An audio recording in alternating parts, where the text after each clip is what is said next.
Hello and welcome to SweetSpotDFS. It's a DFS strategy video for the 2021 Zurich Classic. Before I actually get in the video, I want to remind you guys there are timestamps in the description below. Also on YouTube, those timestamps can be found in the progress bar. All you gotta do is take your mouse or your finger, hover over the progress bar, and you are going to see what those timestamps are. But a quick overview of what I'm going to cover. This strategy video is going to be a little bit different than previous strategy videos that I do. Primarily because I took the course breakdown out of this one, out of the strategy video, and put it in the preview video. So we won't be covering that. Also, I'm not going to be discussing tee time pairings because this is a team event. And really, it's between you and your team. You're not, in my opinion, you're not really going to be drawing off of your opposing, in your group. Because all of these guys... they're going to be paired up with another twosome, so it's going to be 4 guys off of a tee. I really don't think a team is going to build off of or trail or draft, if you want to call it, from another team. I just don't think really there's going to be much benefit to it. So I just don't see the point in talking about tee time pairings. Therefore, I'm not going to. A lot of this video is going to be theorizing different types of builds based off of the bucket systems. So that's what I'm going to mostly cover in this video. And if there was ever a video to be called the bucket or buckets, I know I kind of joked about that a long time ago. This would be the bucket episode of the Zurich Classic. But yeah, we'll cover strokes gained buckets, kind of do a recap of the bucket system, and then pretty much play like our mins and maxes from those buckets to see what kind of lineups we can create. I'll also bring in the optimizer just to see how that will perform. But there are way too many rules to write for the optimizer to work the way I want to.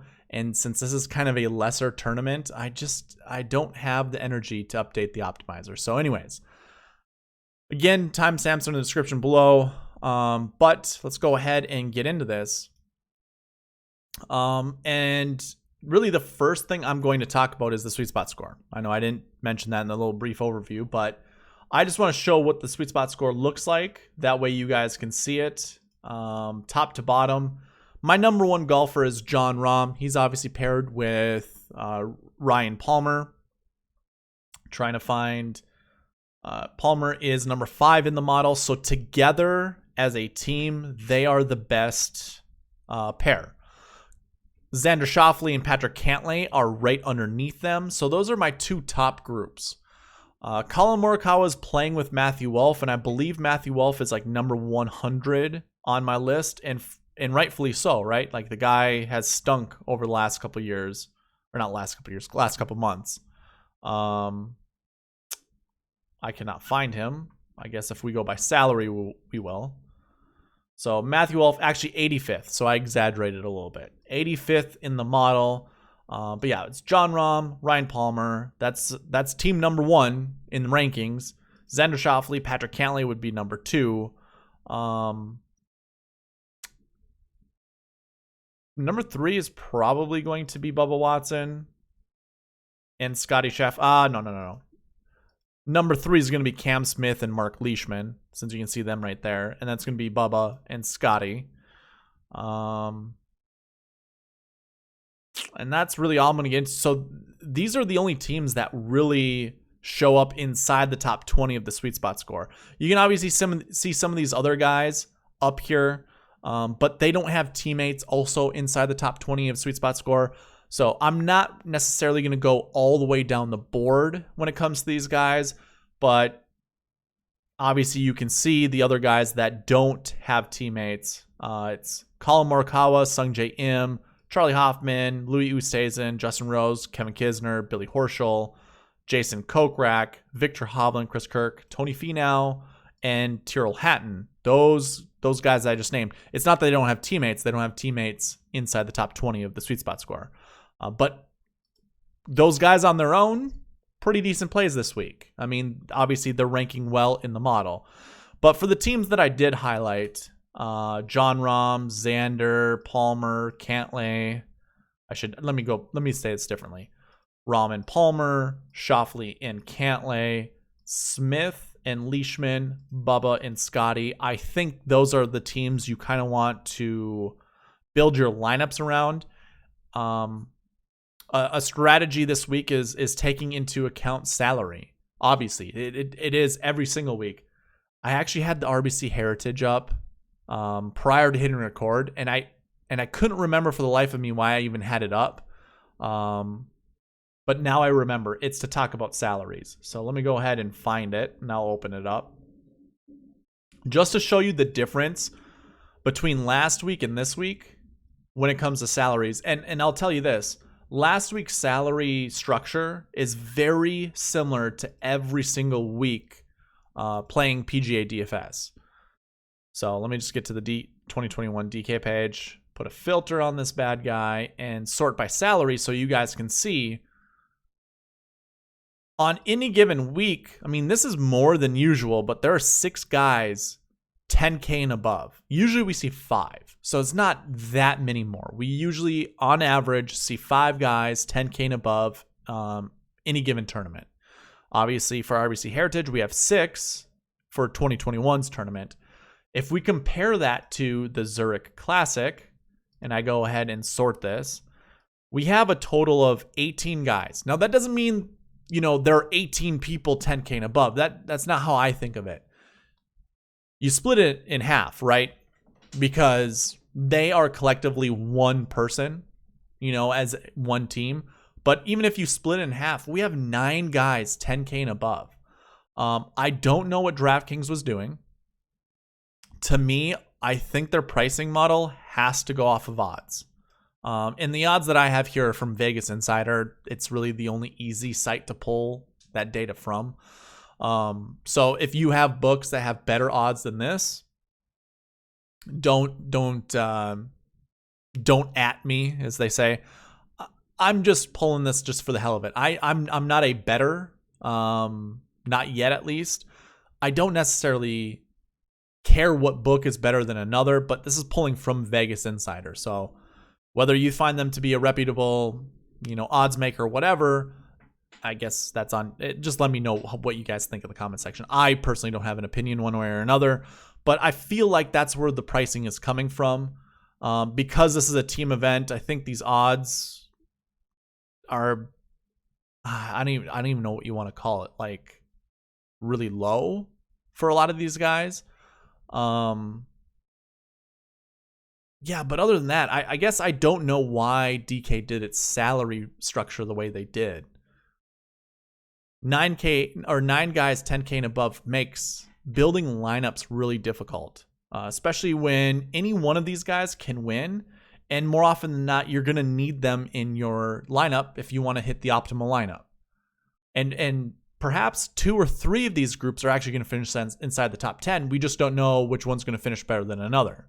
So it makes lineup building really challenging this week. When we scroll down, let's see, we have all the way to Gooch. There's 18. So 9 guys in the 9K range. If we compare that to last week, we had 6 guys in the 9K range. So 3 more once again. So now collectively, we have 6 more golfers 9K and above in the Zurich Classic than we did in the RBC Heritage. And that's significant because if we look at the 8K range, for here, we have 10 guys. It's almost like saying, those 6 additional guys that are 9K and above in the Zurich are taking away from, balanced builds, like making balanced builds really, easily. If we count all the guys in the 8K range, 10. So this is where it matches last week with the RBC Heritage. But obviously 8K and above, there are 6 more at the Zurich Classic. Again, meaning it's taking away from you building, decent lineups. As much, I think the scoring is going to be low enough where the DraftKings points are going to be very similar. Like the winning DraftKings points are going to be very similar to any other given week. But what I'm trying to say is it's kind of really taking away from, I don't know. To me, it's taking away from building balanced builds because of how many high-priced guys there are. I guess if you disagree with it, let me know in the comment section. I am intrigued to see what you guys have to say, but that's how I envision it. So that's just my take on salaries. Usually I would say you want 11K, 10K, 9K, not 11, 10. One guy from 10K and above, one guy 9K, one guy 8, two guys 7, and one guy in the 6K range. But I think this hurts the 6K range even more. Actually, no. If I think there's, if you were in the previous video, we went through salaries, or we went through the last few years. Okay, hold on. From 2017 to 2019, where there were actual team events. 2020, obviously, there wasn't a tournament played here. But I went through and basically went through all the top 10 golfers, top 10 teams, and gave my prediction of what their salaries would be. I was mostly trying to find 6K teams that I thought would be 6K. And I'd say there was at least one, if not two, in every top 10. Chances are we could see that again this year, but that was also me kind of going by the more traditional salary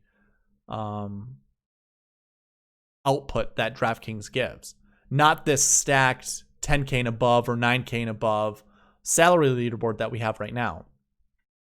So maybe they're low 7K guys.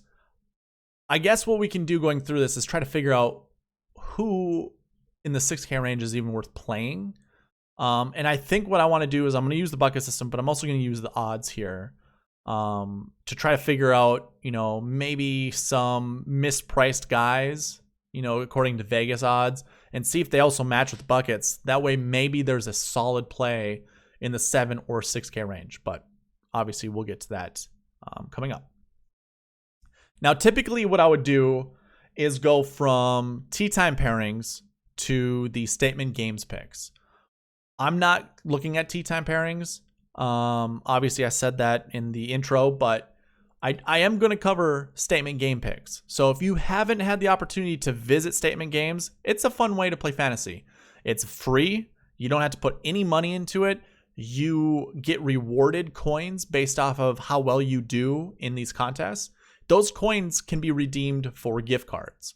So you're playing for free, and you have the opportunity to win gift cards, basically, to earn gift cards. So obviously, the more you play, the better chances you have at earning these gift cards. But yeah, again, it's a fun way to play. You choose statements over in this left-hand column. I'm sorry, I'm scrolling all over the place. But you choose statements over here in this left-hand column, and you rank them, with the highest points being the most confident pick that you have, that you would put in your 10 point and go all the way down the board, like, obviously, logically speaking, like what it would be. I usually go through 3 picks every week, and that's what I'm going to do this week. My first matchup, and this is more gut feels than it is using the SweetSpot score, because usually that's what I would do. Taylor, by the way, guys at Statement Games, these are the hardest matchup picks that I have seen yet. They're the most challenging ones I've seen, because they're all very fair. Like, there are no slam dunks. Usually I like to pick apart the slam dunk ones and say you want to go for certain matchups here. But my first one, again, it's a gut play. We have Taylor Gooch and Max Homa versus Victor Hovland and Christopher Ventura. I kind of like to think of these guys like combining their names. So I like Max Gooch against Victor Ventura. And in all honesty, I'm going Team Norway here. I am myself a Norwegian. From my grandparents for first. No. I don't remember how to say it. But my grandparents were 100% Norwegian, coming from Norway. So there's a little bit in that. So there's a little proud Norwegian heritage there. And what a better time to hit on something like that in this funky contest. So we're going with Victor Hovland and Christopher Ventura. But man, Max Gooch, that is a hell of a team name if you're asking me. But we are just barely not picking them. But again, a great statement pick, and that's my number. This is my 10-point pick. My 9-point pick is going to be Leishman and Cam Smith over Hatton and Danny Willett. This one isn't like a very fun one. I mean, you either have Tyrrell Willett or Danny Hatton. Ooh, Danny Hatton. I like that one. We'll go with Danny Hatton. We can either go really generic with Mark Smith, or we can go with Cam Leishman. I kind of like Cam Leishman though, but Mark Smith seems pretty boring. Let's go with Mark Smith. That's our boring pick to beat over Danny Hatton. And then the next one, Jason Kokrak, Pat Perez versus Keegan Bradley and Brendan Steele. You know what? I picked Bradley and Steele. I'm going to remove that. I wanted the fun group. We're going with Pat Perez and Jason Kokrak. And honestly, I'm not even going to call it Jason Perez or Pat Kokrak. I'm going to call it Kokrak Perez. I think Kokrak is a cool first name. I think that's what the name should be. And I'm having them beat Keegan Steele. That sounds like a porn name. Yeah. Maybe I need to change it now because of how much that made me laugh for no other reason than, being childish. But anyways, these are my statement picks for this week. I think, if you know me and doing these, it's all about the tournament scores. Tournaments are going to be over minus 17.5. That's a slam dunk. The overall tournament winners, this is just a toss-up, right? 2.5 strokes. Let's go win under. Tournament cut line, we're going to say that's going to be over 3.5, minus 3.5. I don't have cut information, but how this works is the higher the leaderboard, so think of it this way. You're looking at a leaderboard. Obviously, the lower score is up top. Cut line is at 3.5, minus 3.5. I'm saying the cut, because I picked over, is going to be minus 4 or greater. Or minus 4 or lower. I know, like with golf, it's confusing for some people. But just look at it from a leaderboard perspective. As the cut moves up, the score is going lower, right? So it's 3 to 4 to 5 because golf goes backwards when it comes to scoring. So that's what I'm choosing, is over minus 3.5. And I think that one's a slam dunk. So I don't know where I'd put this one. It'd be up here somewhere. I don't think it's going to be decided by a playoff. That one's probably going to be up here. And then I'm going to do my matchup picks somewhere in there. But to me, these are your two slam dunks for this week.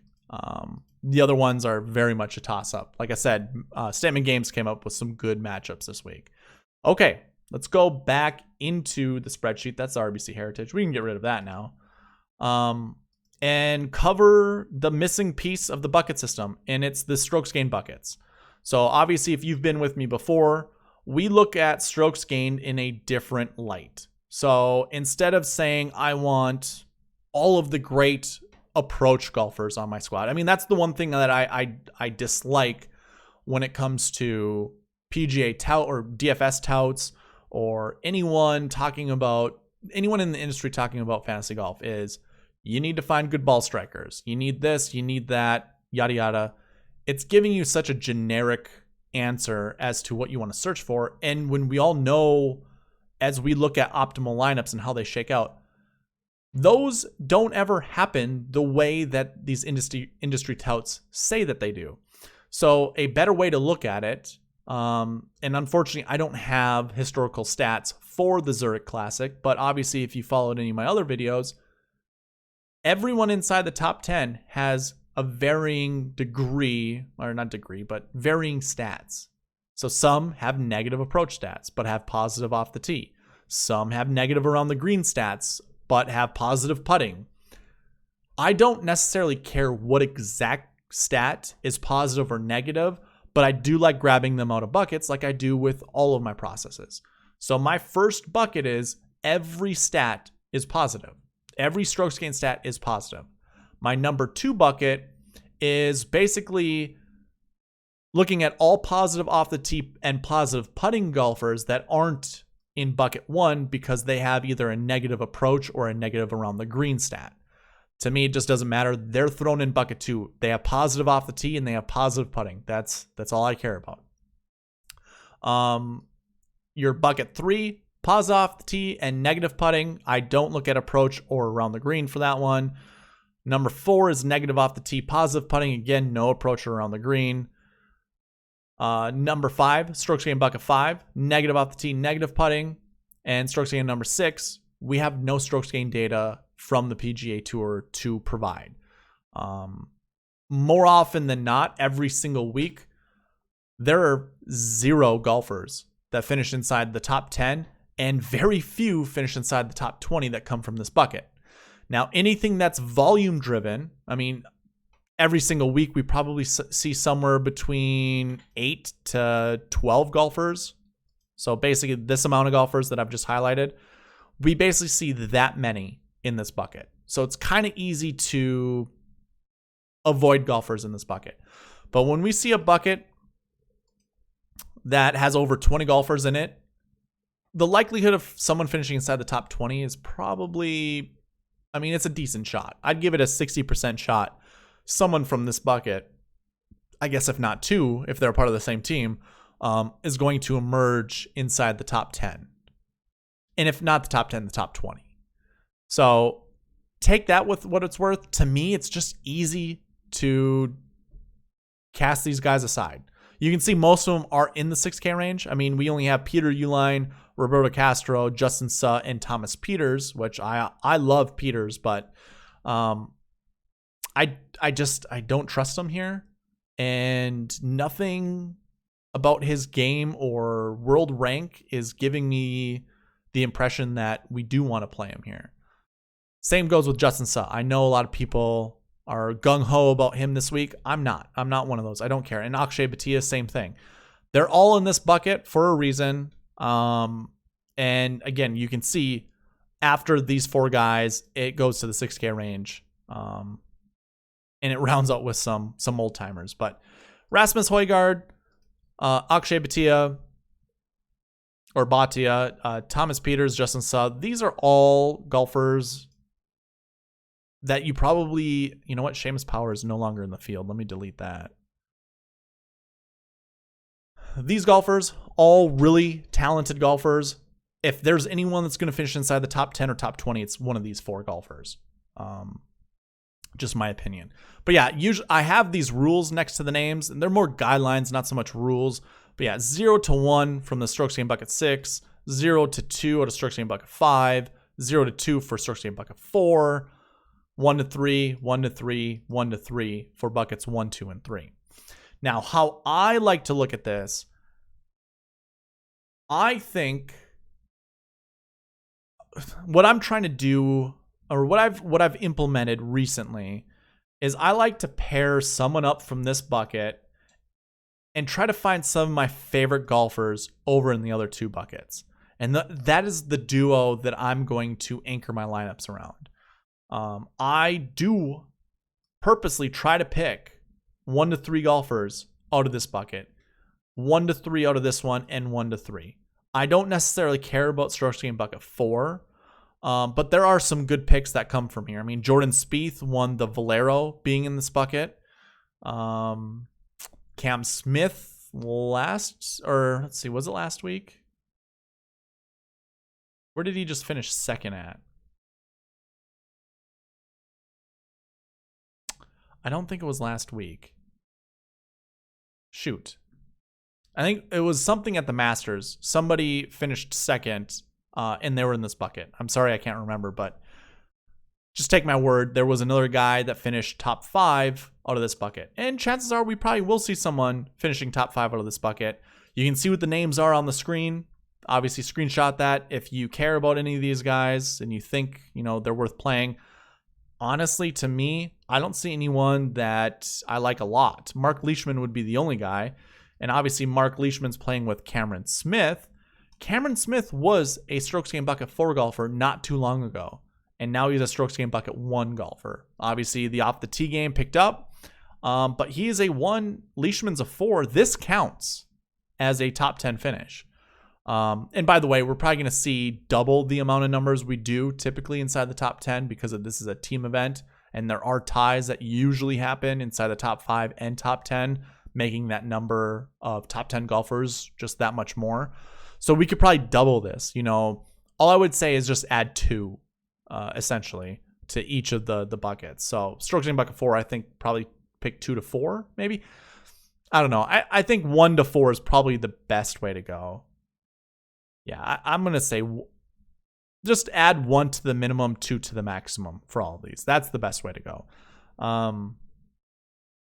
Because I really don't like anybody out of this group. I don't like Matthew Wolff. I do like Colin Morikawa, and their team could do well. They could finish inside the top 10. Morikawa could keep Matthew Wolff in line, but just from a strokes gained bucket 4 perspective, I don't care for Matthew Wolff. I don't think I'll play him. I'd rather much play Tom Hoagie and whoever he's paired up with. Oh, Bo Hosler. Maybe I'll take that back. I like Hoagie. I don't care for Hosler. Let's see. Is there anybody else that isn't paired up together that we can maybe trust? I mean, I think it's Leishman. Maybe Nick Taylor. I forget who's he's playing with, but I don't mind Nick Taylor. I mean, Justin Rose is there. He's playing with Henrik Stenson. Stenson's probably a strokes. Yeah, he's a strokes gained bucket 5 golfer. So, I don't know how I feel about that. Yeah, this is another group. I mean, I just kind of skipped over them, but I don't care for anyone in this group. It drops to the 6K range pretty fast, and rightfully so. These are negative off the tee, negative putting guys. This is like don't touch these guys with a 10-foot pole type of bucket, especially in the 6K range. I mean, this is your ultimate lottery pick, is picking anyone in here.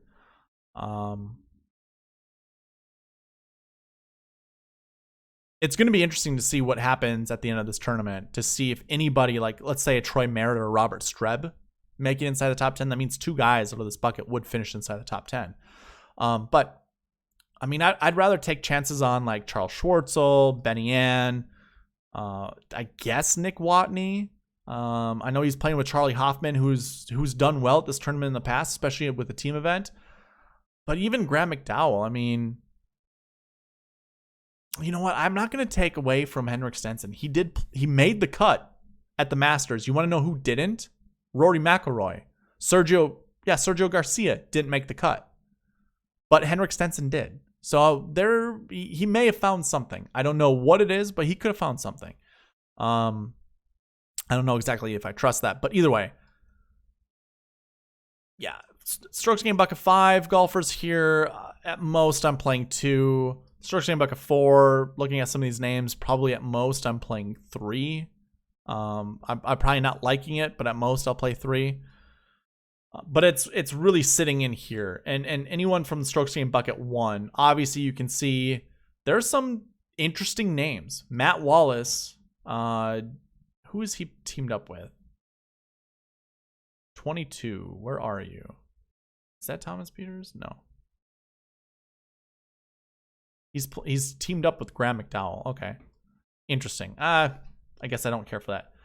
Victor Hovland. If I can find Christopher Ventura, boom. Strokes gained bucket 1, strokes gained bucket 2. I like that. That is fun to play around with. 9,700, that's not terrible. And really, you could probably add Rahm and Palmer together in that type of group. I don't know exactly where it gets you, but I'm now covering my strokes gained bucket 3, strokes gained bucket 2, strokes gained bucket 1, all in 2 teams, all with just 2 teams. So that's the other thing to think about with this.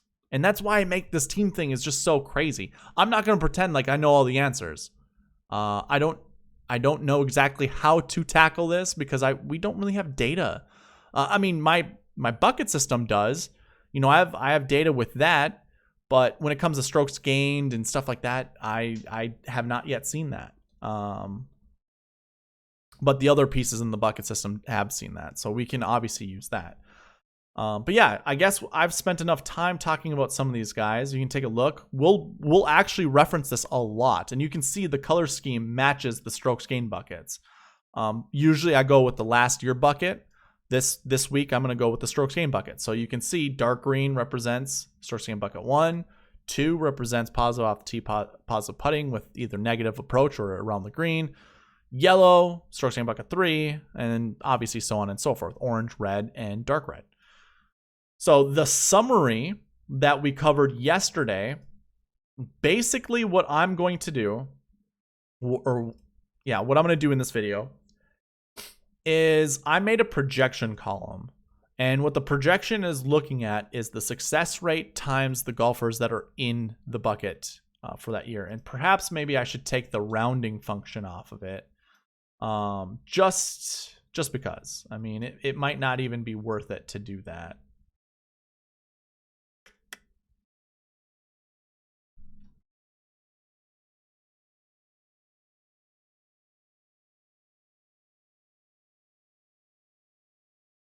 Just to get kind of an idea. I want to see how close it is to the next number. So we can go ahead and do that.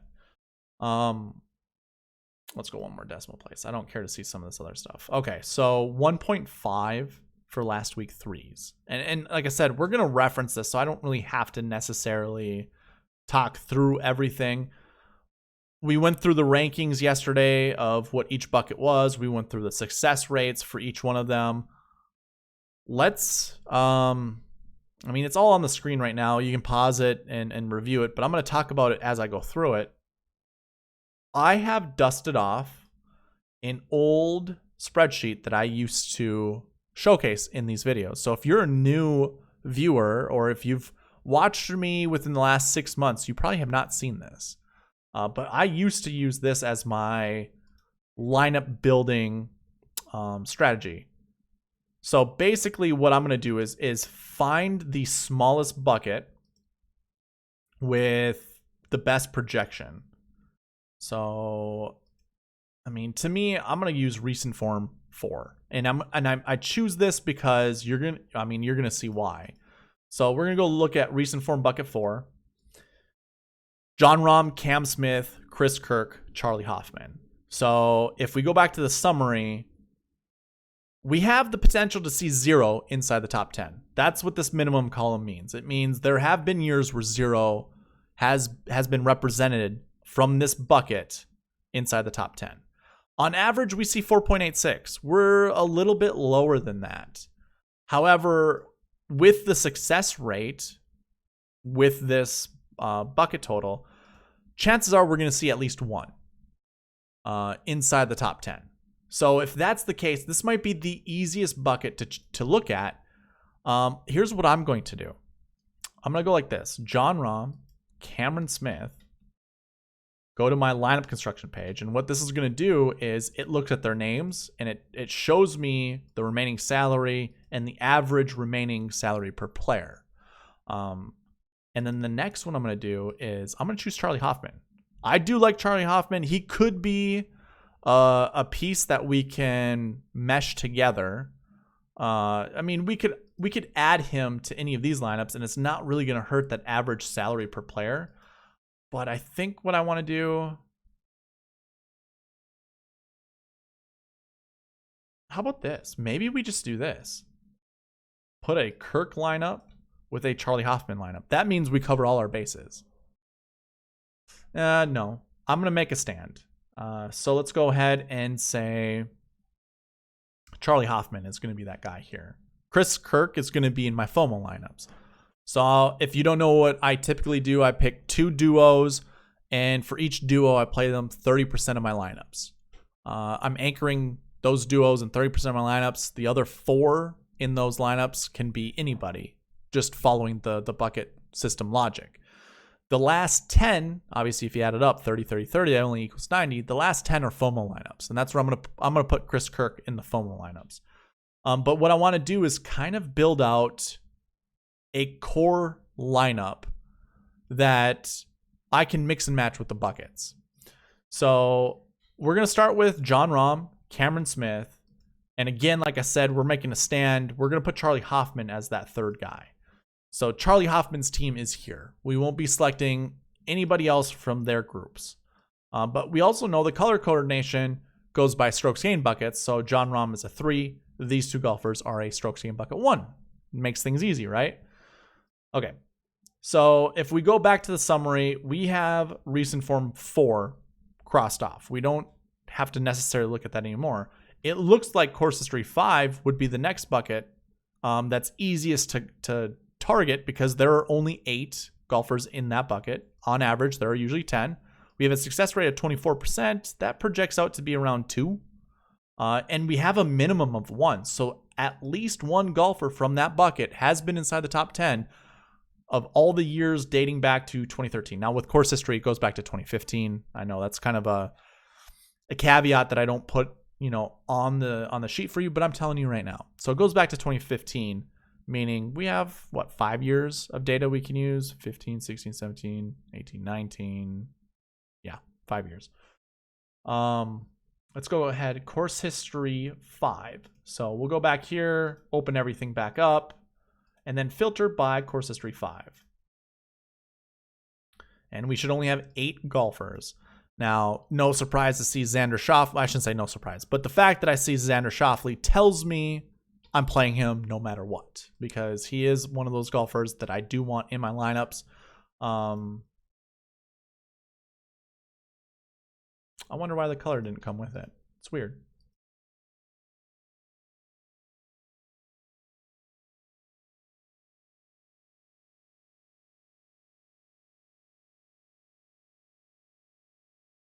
Okay. That was weird. I'm going to do this just to put it up at the top here. I don't know why the color didn't come in. It's so odd. Anyways, Hoffman and Xander, that's looking great. I like that lineup. Obviously, I like Patrick Cantlay, but teaming him up with Charlie Hoffman, that's pretty decent. Let's see here. Do we like anybody else? I mean, you have Kisner and Brown. They're on one team, so really you choose one or the other. They have the same bucket scores all the way through for this event. Do we like anybody there? Maybe. By the way, David Hearn is no longer playing with Seamus Power because Seamus Power had COVID-19 or has COVID-19. So double check on that. Okay, here's a really interesting thought. I'm interested in what you guys think too. Out of these 8 golfers, do you think it's worth it to play anybody not named Xander? I mean, obviously Kevin Kisner and Scott Brown have played this tournament well in the past, and I don't, it's not like I don't believe they can do well. But if I'm looking at everybody here, I don't trust. Obviously, I don't trust anyone here. I don't trust any of those golfers. And here's the thing too. One thing to note. There is the possibility that Xander and, if we go back to the lineup construction page, Cameron Smith and Jon Rahm all finish inside the top 10. That is a very plausible possibility. And the buckets would still ring out true that someone from this bucket, again, we are looking at course history 5 buckets. Somebody out of this bucket will finish inside the top 10. If Xander does, that is. So I'm not sure if I can play anybody else. I mean, I guess I want to play someone like Kevin Kisner just so I'm not losing out. And I guess I'll put him here with Cam Smith. Therefore, I kind of am hedging my groups.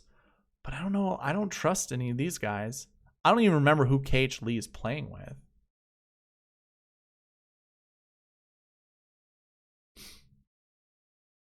KH Lee is playing with Kyle Stanley. Should remember that. They're both Lees at the end of it. I don't care for that. Like I don't trust Stanley in this type of situation, and KH Lee, although he ranks really well in the SweetSpot model. So that's interesting in itself. I don't know, guys. Like I really don't like this bucket. And again, like I said, if Xander does finish inside the top 10, then this bucket does succeed yet again. And I mean, the success rate, if he wins, is going to be like, what, 16%? So it's not even going to hurt that success rate that much.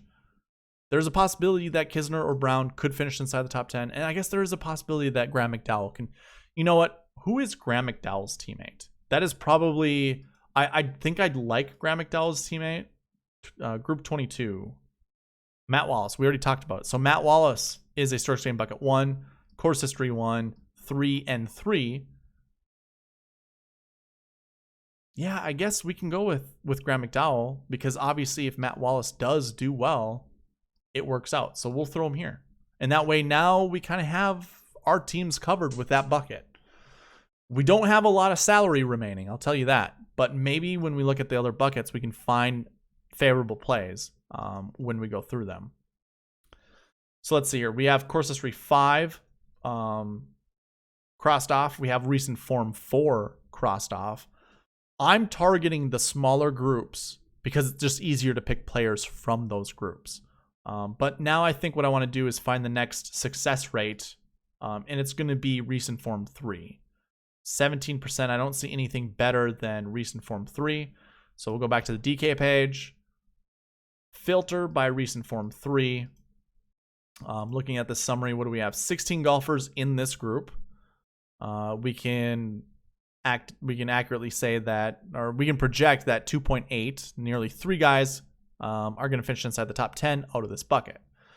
So when you look at that, we have Ryan Palmer. That already matches up with John Rahm. So that's covered with that group. Who else do we have here? Matt Wallace is also in this group, so we have that covered. I know I'm going kind of fast. So actually that's double with Rahm and, let's see, is Kevin Kisner in this group by chance? No. Let's change these out. So this is what I like to do,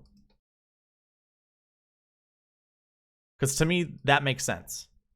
I don't know if Cam Smith is in this group. No, Cam Smith is not in that group. So now I have this bucket covered for these two groups. If there's just one, is Hoffman or Xander in that group? No, they are not. So this is where I'd probably want to pick like a 7K golfer, someone that I like. You know who I do like? I like Chase Seifert.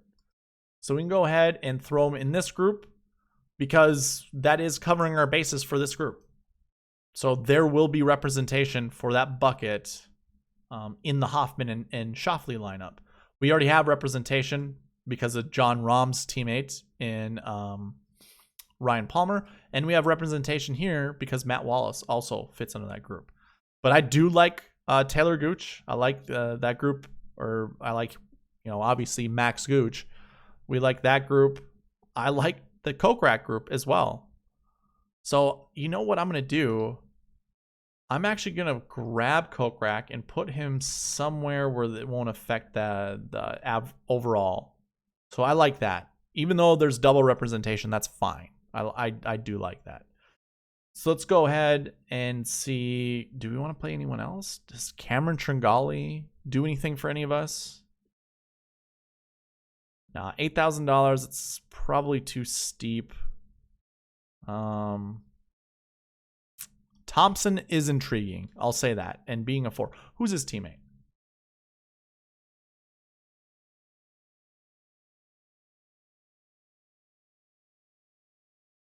Michael Thompson is paired up with Will Gordon. Yeah, I like that group. Let's go ahead and put that also up here.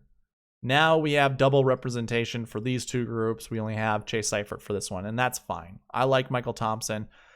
You know what? I do need to find some strokes gained bucket 1 guys. There's now 2 strokes gained bucket 4 guys up here. I don't know how I feel about that. Maybe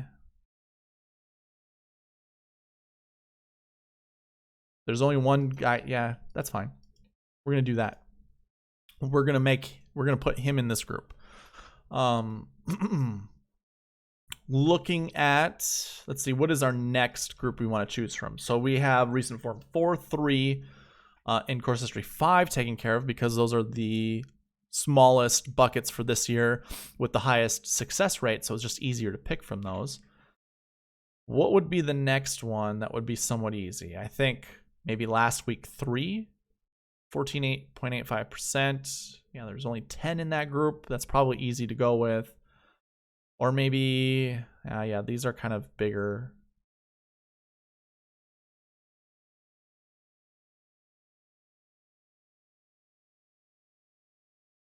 Sure, let's go with last week 3. We might already have representation in our groups 4 or in our lineups with those guys, but let's go ahead and go to last week 3. So Morikawa shows up again. We do have Cam Smith, which we are currently representing. We do have Matt Wallace. We have Charlie Hoffman. So we have Hoffman, Wallace, Cam Smith. Nobody else.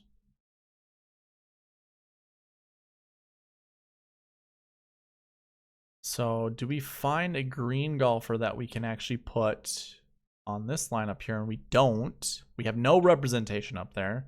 I'm tempted to put Matt Wallace up there, but I can't remember why we put him here. I don't even remember where we moved. I think we moved Kevin Kisner and Matt Wallace. And the other bad thing about this is how high priced a lot of these guys are.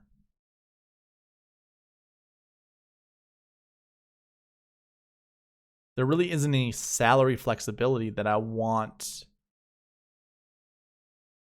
or that I can get by putting anyone up here. See, this is one of those things that I get stuck with. And chances are it could be one of these guys that finishes inside the top 10.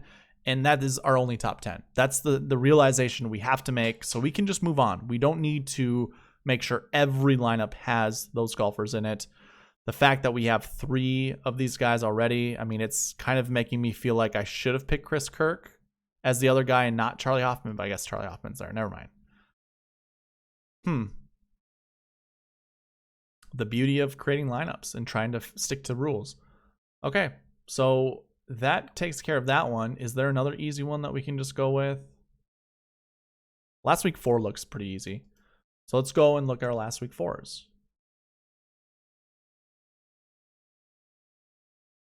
I say easy, but it's not. It's just a smaller group of golfers to choose from. And thankfully, this group isn't that great. I mean, Michael Thompson we already have. We have Chase Seifert as well. Seifert and Thompson in the same group, so there's double representation. Matthew Neesmith is there to go with Chase Seifert, so they're obviously on the same team. We have Brandt Snedeker, which isn't a terrible play.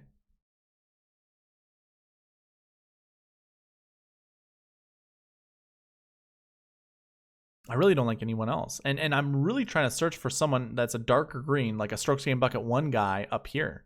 And I'm not finding it in those groups. Maybe that's how I should have started my lineups with and try to go down the line that way. Maybe I should have went with Chris Kirk up here, Cam Smith, Charlie Hoffman, and removed Rahm from those lineups. You know what? I should have just done that to begin with, just to see what type of lineups we can create. I mean, you always think of things in retrospect, right? So we can go there. What were all the buckets that we looked at? Recent form 3, course history 5.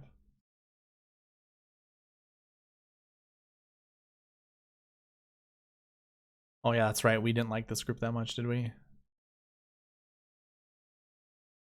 I'm sure we can play Xander in this lineup, right? No, that would be too much. Too much. But even if, oh yeah, that's right. We already talked about that. We already have Kevin Kisner. Graham McDowell is with Matt Wallace, so I guess we can just put Matt Wallace there because that includes Graham McDowell. I forgot about that. We can do those things. Kevin Kisner's with another blue guy. John Rahm is with a light green guy. We have to remember that. Keep forgetting that. So we don't really necessarily need to look at the strokes gained buckets because we have to look at the teammates too. Oh man.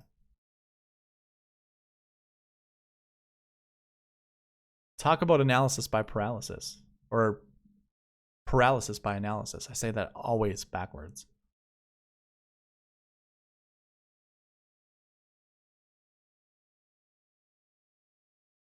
Recent form 3 is what I want to look at next. Again, this is just adding to the Chris Kirk lineups. I think we could probably put a Gooch lineup together, right?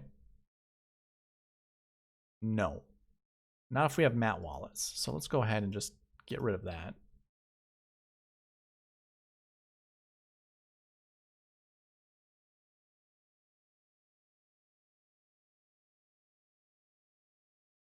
I'm almost thinking I need Gooch up here. All right, never mind. We're not putting Gooch there. I like Gooch, but we're not putting him there. Is there a reason to put Kokrak there? I know we have Kokrak in one of these other lineups. So we have Kokrak, Seifert, Michael Thompson.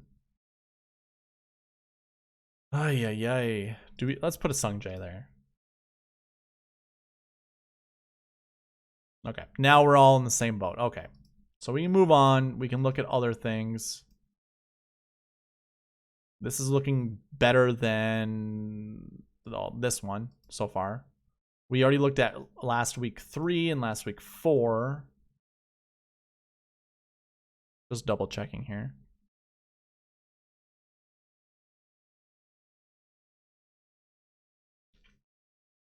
I really don't care about any of these guys. Like, I'm glad Chase Seifert's there. I mean, I guess him and Thompson, to me, represent probably the best glue to add to your lineups, you know, for your mid 7K guys.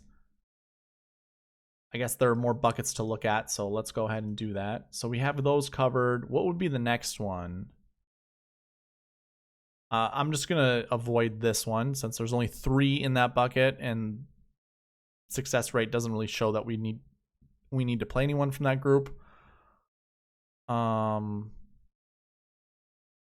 guess we can look at last week's 6s because that is we're projected that 1 will come out of that bucket. There you go. Yeah, Billy Horschel with Sam Burns. Hatton. I mean, I'm looking for a low price guy, right? I do like Hoagie. I don't like who he's playing with. Who's Shank playing with? 67th in the model. Team 44. Who are you playing with, Mr. Shank? Tyler Duncan. I don't mind that, if I'm being honest. I don't think that's terrible.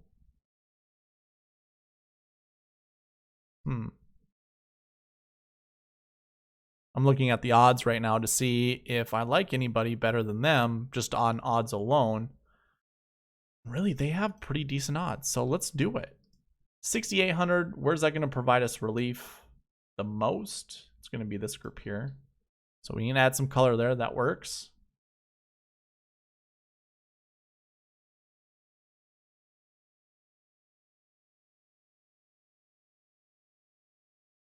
Now I'm looking at the SweetSpot score just to see if there's anybody that I like.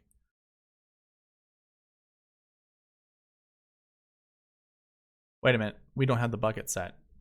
I'm like, why am I seeing so many of these players? Last week 6. So yeah, Shank was there. Hoagie is there. I like Hoagie. Gim, sure. Just because he's going to add, you know, a strokes game bucket 1 to this group. I like that. So we can go ahead and put Gim here.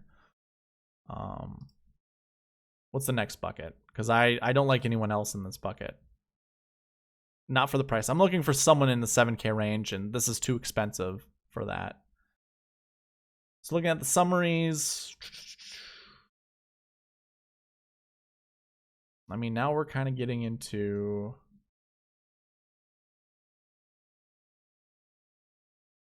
you know, very difficult ones to choose. I think I want to stay away from the recent form 5s, but recent form 1, 2. Yeah, last week 1 is 80 golfers in that group, but we're not choosing anyone from there. That's going to be way too hard. I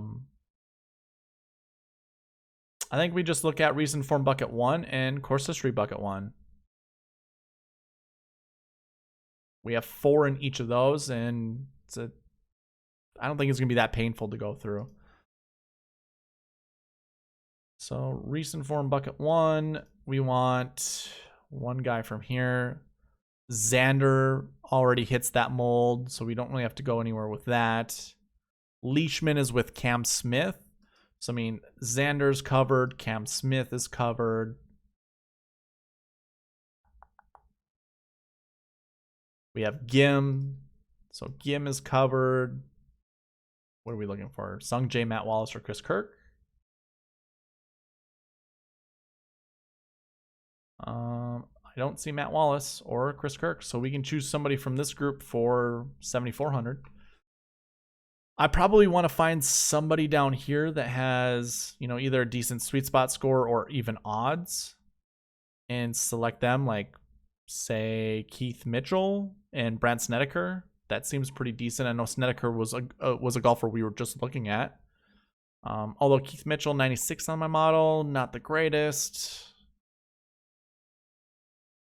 I don't know if we're gonna actually find, you know, a team, and I'm not really looking for a team. I'm just looking for one golfer. Adam Schenk is covered. Is he also here? Yeah, he's right here. So there's double representation there. KH Lee keeps showing up. Do we play KH Lee just because? I think so. That's fine. I have submitted to you, Mr. KH Lee. We're throwing you there just because it works out for the lineups. It's probably going to be beneficial if we find somebody here that's kind of a low price guy.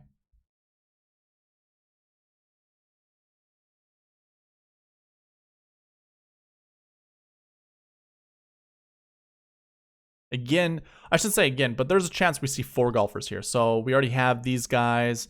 They're already represented in the groups that we're picking.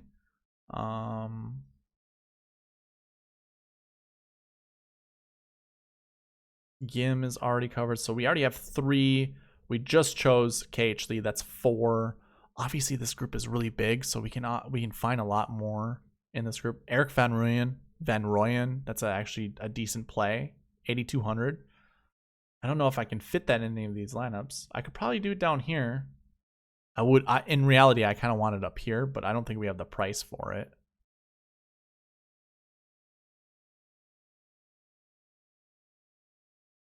I do like Van Rooyen. And don't get me wrong, there's a possibility that I can select any, you know, put a Kevin Kisner in all these groups or put an Adam Schenk in all these groups and it works out. Let's see, where else can we go here? Course history ones. So let's try that out. Recent form ones isn't really working out for us for the. I'm trying to find someone to add to that first group, and there's a possibility we're not going to find it, which is it's fine. Yeah, we're not going to find any of those strokes gained bucket ones. I guess if we go to the strokes gained buckets, Matt Jones is our cheapest guy, so we're really trying to find something we're not going to get. But it's, yeah, $7,700, and we're trying to fit something for 72. So I guess going this John Rahm, Kevin Kisner route, probably not the best route to go. Maybe we should have replaced that with Matt Wallace. If we truly wanted a strokes gained bucket 1 golfer up here. But yeah, even if we went John Rahm, Matt Wallace, we're left with $7,400. Which is doable. I mean, I guess if we mix and match some of these guys, Seifert, Schenk, yeah, this is a decent lineup. Or even if we put Michael Thompson there, to equal out all of our colors, which again is just from the strokes gained buckets, we primarily want to choose 1, 2s, or 3s. So we want to choose from any of these groups here, dark green, light green, yellow, go that route. So I guess this John Rahm route is decent. This one's going to be a bit more challenging. His teammate is light green. His teammate is orange. And I don't even know who Doug Gim is playing with. Who are you playing with, Gim? $8,100.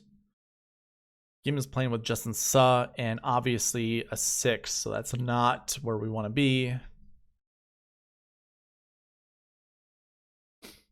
Who's Matt Jones playing with?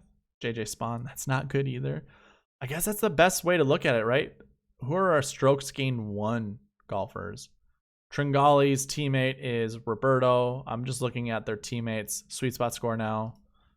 Not the greatest. Gim, Suh, Van Rooyen with Wyndham Clark. That's not terrible. Hoffman with Watney. That's not the greatest. This is so far your best, Wallace and McDowell. Let me get up here with some of these guys. Even Hovland and Ventura, although I like that group, not the greatest. You could say this is the best group yet. This one now becomes the best group with Kirk and Todd. Oh, Finau and Champ, not the greatest. Smith and Leishman now become better. And obviously your number one group is Xander and Patrick Cantlay. So, yeah, I mean, I guess if you have Xander in your group, you just can't really go anywhere else. If you do go the John Rahm group, to have salary left over, you're going to have to come down here to like Matt Wallace with Graham McDowell, Hoffman with Watney. I mean, I guess, is that possible? We have Matt Wallace. Can we add Charlie Hoffman to this without it really breaking? No, 6,400. That's difficult. Well, how much was Matt Wallace? 8,600. So having two 8K guys with that high price 11K guy, that's probably a little too difficult to do. How about this? Let's make a very balanced lineup really quickly. So let's go with Hoffman. Obviously we went with Hoffman with Xander because Xander just picked out really well, but Kevin Kisner was also in that group. So we can go Hoffman and Kisner. I think we can put Seifert there and Adam Schenk. So now we have $9,300. So this is looking a little bit better. Probably pick out a dark green golfer up here somewhere. We can go with that Homa Gooch group, the Max Gooch.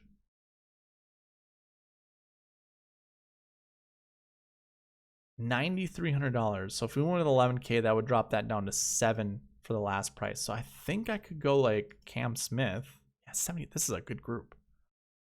7,500.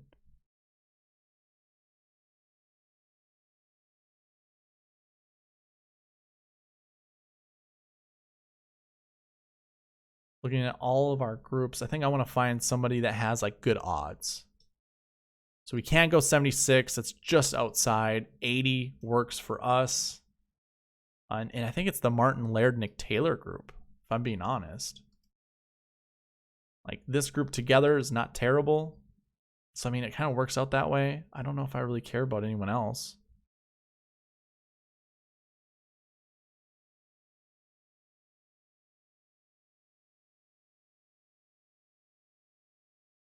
This is KH Lee and Kyle Stanley group, just based off the sweet spot score, isn't terrible. That equals what? 89? That's pretty good. Schenk and Duncan equals 141. I'm just worried about KH Lee and Stanley's birdie production. I know these aren't in order, but can't be perfect. Landry and Cook, not terrible. 135 is their combined score. I'm not finding anyone down here that has good odds as well as a good sweet spot score. Let me just go by team number. This will be easier.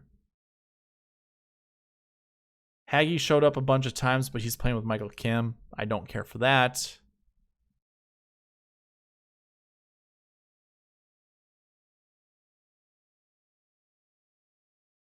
There really isn't anything.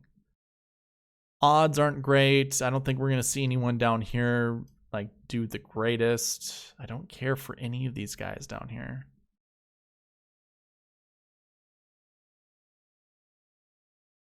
KH Lee with Stanley is probably the cheapest, best ranked group based off the sweet spot score and the odds. 100 to 1.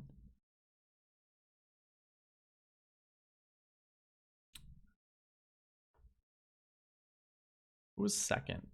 I guess this group here isn't terrible either. 109 is their total. Streb and Merritt, I'm not playing them, but just letting you guys know it's not terrible.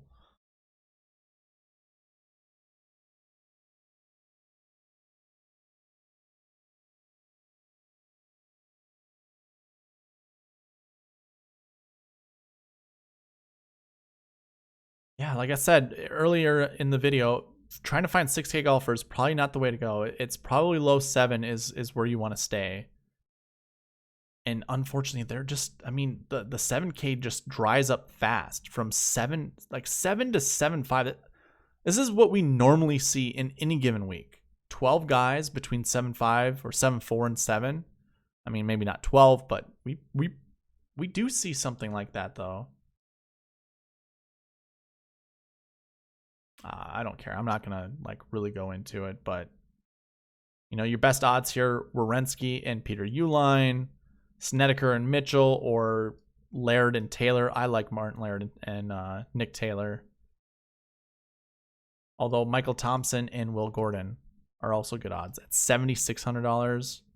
Rate out well in the sweet spot model together. I think you go there. Seifert and Neesmith isn't terrible either at 75. Otherwise, it's Laird and Taylor or it's Snedeker and Mitchell. I don't trust anyone else going further lower than that. Or I should say KH Lee and Kyle Stanley. Maybe that's the 6,900 group to actually go by or to go with.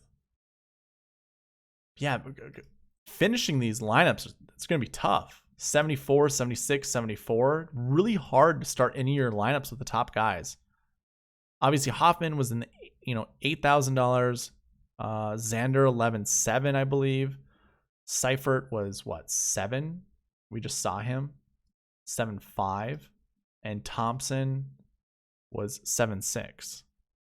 And when we do that, we're still looking for more 7K golfers. Like we probably have to drop down into the 6K range. So KH Lee, that only gives us $7,900 to work with. Which, I mean, I don't know, Matt Jones? No, I don't like he's playing with JJ Spawn. That I don't like that. I don't care for that. And I don't care for any of these guys. I mean, like, lineup building is a pain in the butt. And if you're trying to use like an optimizer like what I have, the best way to do it is perhaps if you're not running rules based off of buckets like I have here, is locking out the second guy in each of the teams. But if you can program it to where if the optimizer selects a golfer from team 1, it won't select another guy from team 1. As this looks right here, you'd have to create 80 rules, and I don't care to create 80 rules. Like, this is a week that I don't think I want to, but now after going through that with all of you guys, it might be worth it because this seems like a headache. It seems like there isn't, just based off of buckets alone, there isn't any flexibility to create lineups. Or at least at the very least, it's a headache to actually create lineups.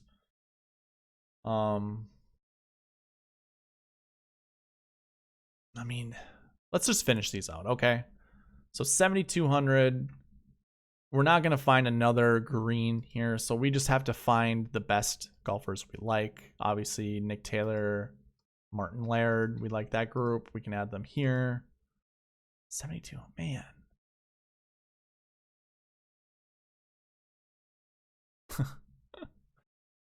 I can't think of another, like, this one's just going to be dominated by strokes gained bucket 3 guys.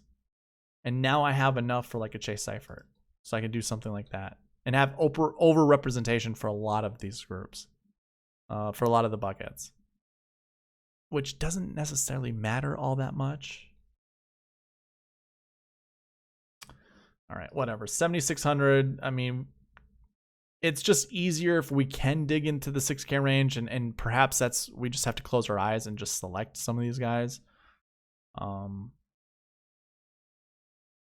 think I want to avoid all 6s, although I know the 2 guys that I just highlighted could do well. Man, this is just bloodshed down here. Sloan and Baddeley, maybe? I don't know about that. Hubbard and Kaplan, maybe?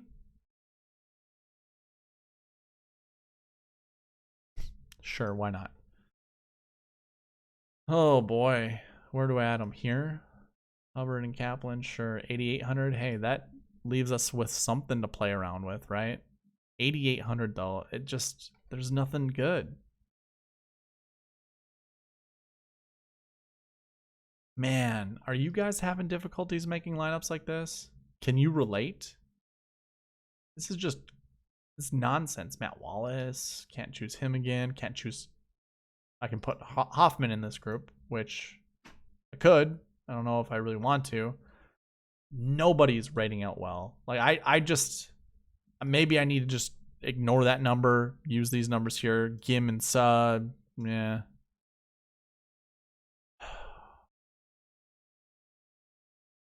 I don't even know, guys, honestly. I don't like any of this. I don't whatsoever.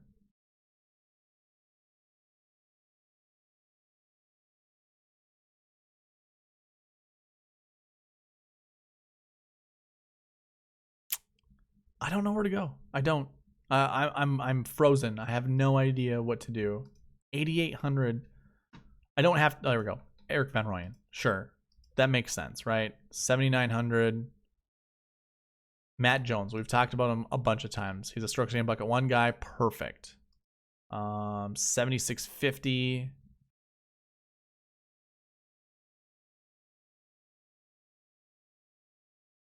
Let's do, I guess, Will Gordon, since he is Michael Thompson's teammate. Obviously, we kind of fell down that path. 7,700. We also need to look at 7,400 for the other guys. Sure, let's do a Hoagie lineup. I don't care for Hoagie, but that works. I'm going to add Matt Jones to this one just to have another representation for strokes gained bucket one. And then 7,700 left for that other guy, Brant Snedeker and Keith Mitchell. Sure. So that would round up those lineups.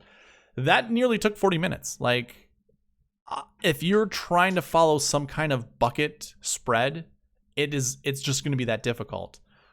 You could easily just go by odds and whatever gives you the best odds. So like Martin Laird, the cheapest guy, we can throw him here in the 6th place. Come up the ladder. I like what I see here with Will Gordon and Michael Thompson. We can go ahead and put that there for the odds, that is. Knox and Brian Stewart. It works. I don't care for it. Tringali and Castro, 55-1. That's not bad. Gim, 55-1. I like Van Rooyen, so I'm going to go ahead and put him there. Let's see. 65-1. Kokrak and Perez. Yeah, why not? Scrolling up, I do like Hoffman. He checks a lot of the boxes. Now we have 10,200 to work with. I think there's someone at 10-1 that we like. Chris Kirk, 20-1. No real odds that are better than that.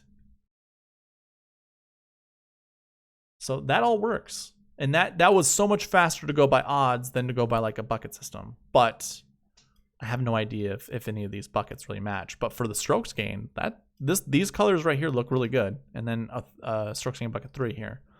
I can't remember what all their teammates are, but hey, that works just as well. This has been over an hour long, and it's been mostly me trying to come up with lineups. So this is why I like the optimizer. As you can tell, this is what I used to do. I used to create 100 some lineups just based off of that. The optimizer allows me to use all the bucket combinations that I'm looking for. So obviously if I say choose a max or a min, it all works out just fine for me. One other thing, I guess, what I can go over really quickly. So I've created an ownership model that I liked quite a bit, and this is probably going to look a little messy on from your side of things. But basically what I want you to do is just focus on the 2 columns that I have here, the minimum and the maximum ownership. So this is just looking at every bucket. Course history, recent form, last year or last week, and then my own blend of ownership based off of salary. Like it's not really the biggest, and I don't use max or min when I'm looking at any this bucket here. So just off of the regular buckets, last week, recent form, course history, you can see the min and max for some of these guys. So like the 18.5% for Patrick Cantlay, One of the higher marks, 18.884, Colin Morikawa, Cameron Smith. These are percentages to make you feel more comfortable. And the minimum for like someone like Cameron Smith is 11%. So, you know, for me, I don't mind anchoring my lineups around someone like Cameron Smith. I'm going to avoid Colin Morikawa because I don't like Matthew Wolff. Patrick Cantlay, obviously I like Xander. So like going with Xander, Cam Smith, even Mark Leishman is at 18%. So it might be a Cam Smith week. Like that's how good those guys rate out. Bubba's up there with 18%. That's fine. I don't really care that much. Some of the 0% guys, both Billy Horschel and Sam Burns, their minimums are 0. So good reason to maybe not play them unless you want to embrace the volatility. Let's see here. Anybody else that just pops out that I like? Chris Kirk is also at that 11 and 18%, just like Cam Smith. So, I mean, the 3 golfers I just highlighted, they were pretty key with all of the buckets that we were going through. So anchoring our lineups with those 3 guys, probably not a terrible way to go. And obviously Chris Kirk was in that last one we just did, right? Yeah, right here, Chris Kirk. So that's pretty good. Another good indication to choose someone like a Chris Kirk. I won't lie, Colin Morikawa's stats look really good too, but I just don't like Matthew Wolff this week. Brandon Grace's stats actually look good. He has that 11 and 18.52%.